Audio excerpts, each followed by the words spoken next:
It's a fear she's going to take away my goods. And that's where that comes from. Does that sound, can you even relate to that at all? I can actually kind of relate to what you're saying. It kind of makes a little more sense now. Okay, and that's a leftover stuff from childhood and whatever. Learn to deal with it, and hopefully you'll be able to make freer choices if you know that's there.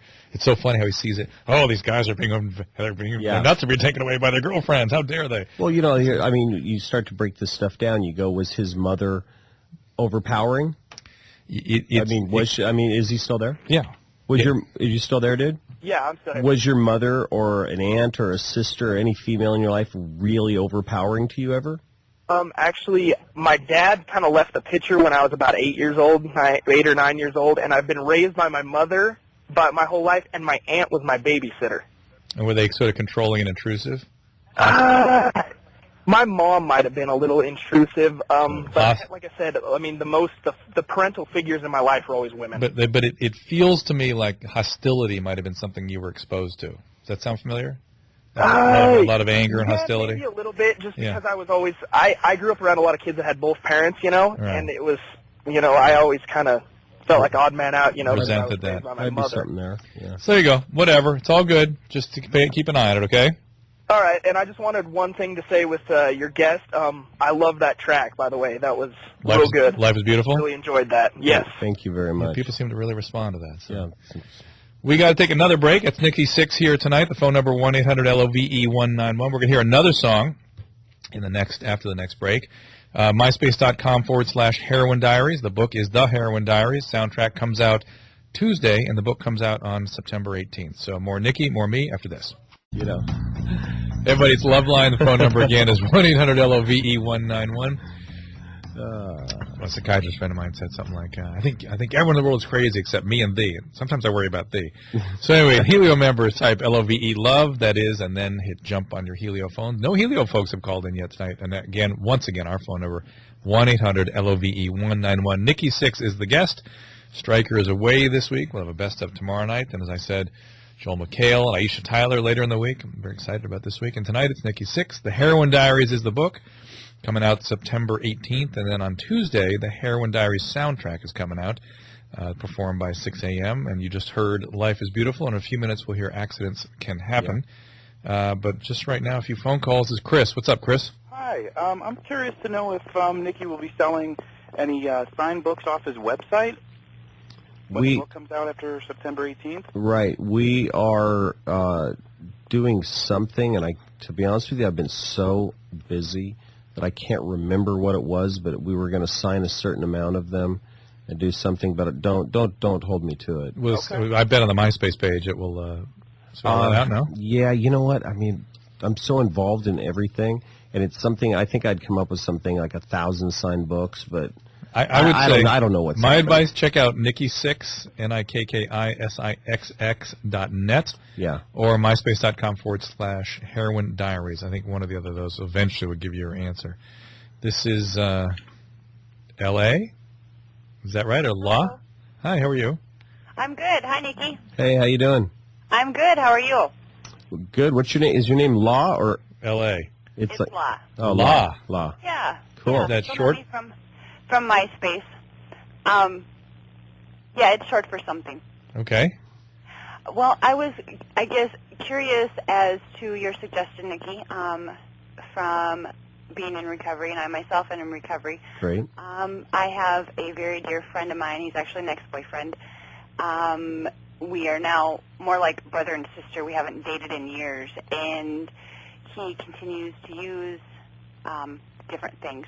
Mm-hmm. But the more you try and help him, it's almost like getting a kid up to go to school that doesn't want to get up. Sure. They're just going to be mad at you. Right. And the more he pushes you away, and the more he uses, and it's to the point where he does isolate himself from everybody. He's lost a few jobs, and it's like, how do I help this person? And that's just the beginning. Yeah. Well, go ahead. No, go ahead, Nikki. Well, I have some very dear friends that are in relationships, and they'll call me up and they'll say, he or she, to go down the same path that you're saying your ex-boyfriend's going down. And I always say, and it's hard to say to a friend, and it's even harder to say to somebody on on the radio that I don't know you. But I just say cut them off, and I just say, you know what, I love you, I'll be there for you, but if you don't do blank, blank, blank, and blank, then I can't support you anymore. I'm not going to enable you to die.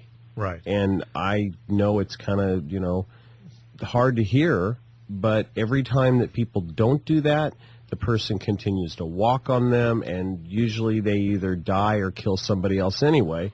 So either you're going to do, like Dr. Drew said to the kid earlier, just call the cops on the guy. I mean, make a difference. If you're going to do it, make a difference. If you're not going to do it, then you just have to deal with the fact you're getting walked on, and this person's going to, you're not helping them. That's my advice. It's sad. That's absolutely right. It's just you really don't make people sober. I mean, you can drag them to some meetings, but it's unlikely that's going to really do much. I mean, and you can bring consequences to bear. And as Nikki just said, one of the consequences can be the loss of important people in their life. So the basic aphorism is reject the disease and support the recovery. You'll be back the moment he's wanting to get well. Exactly back. And if you can rally a family and friends around that, and you can get a united front, it's even more impactful because, if you have all of his best friends and his mother and, whatever, and they all say, we're not supporting you, we're not giving you money, we're not returning your phone calls, we're not doing anything unless you get help. They're kind of left out in the cold. That does the trick sometimes. Thanks, La. Thank you. Okay, bye-bye. Bye. Do you ever have any thoughts about service and recovery, being of service? I mean, I've been of service, and I have guilt around that because of my schedule. I've gone up to Camarillo. It's like a prison up there. Sort of a psych facility. I've gone up there, and I've spoke a couple times. I've gone to the Salvation Army, and I've spoke a couple times. It's this thing. I actually have guilt around it because my schedule's so crazy. I haven't been sponsoring people, but I take a lot of phone calls from my friends. Yeah, I think to be honest with you, being of service will keep you sober. That's exactly what I was expecting to hear from you. Yeah. Bev, what's up? Hey, Nikki. Hey, how you doing? All right. I have just a few things. Number one, you're like a role model for me. I'm 16, so I was wondering, you have Funny Farm Studios. You work with them for your art. Yes. I was wondering, how did you I know you have a couple photos where you have someone wearing a dunce cap and it says, "I will not grow up." I will not grow. Yes. Yeah. How did you put that all together? I mean, that's not something that it doesn't look easy. Well, I came up with the concept, and usually it's something. I don't know. It's something positive for me. Is the fact that a midget was standing in a very German military-looking outfit, pointing at a chalkboard. She's like a teacher, and it says, "You will not grow." And I have and she literally, the midget, she's not grown. Well, she was it even gets deeper than that. She's like 3 feet tall. And then I had this guy who was 6'8" with a dunce cap on and a little kid's chair, and she's pointing at him and saying, "You will not grow." And I'm saying in this photo that I took, people are trying to hold other people back emotionally, financially, sexually, all different ways. They're saying, "You will not grow," because she was small. She didn't want him to grow. Right. That's my brain's all messed up. Well, you've been talking about your mom abandoning you. Is that that's part of the deal there, you think? That she was sort of making it clear to you that you were not allowed to grow? To me, I or saw she wouldn't be there to support your growth? To me, I saw it more as society and holding back artists. And I've been told no so much my whole life. Not to be in a band, don't look the way I look, don't get tattoos, don't dress the way I dress, don't talk the way I talk, don't play the music I want to play, don't write those lyrics. And almost everybody that's told me no has been wrong because I've felt in my heart that what I was doing was right. So that is like this suppressive image. Is it my mother? Quite possibly. Is it an ex-wife? Quite possibly. They usually are the same. Oh, God, please. Do we have to open this can of worms? All right.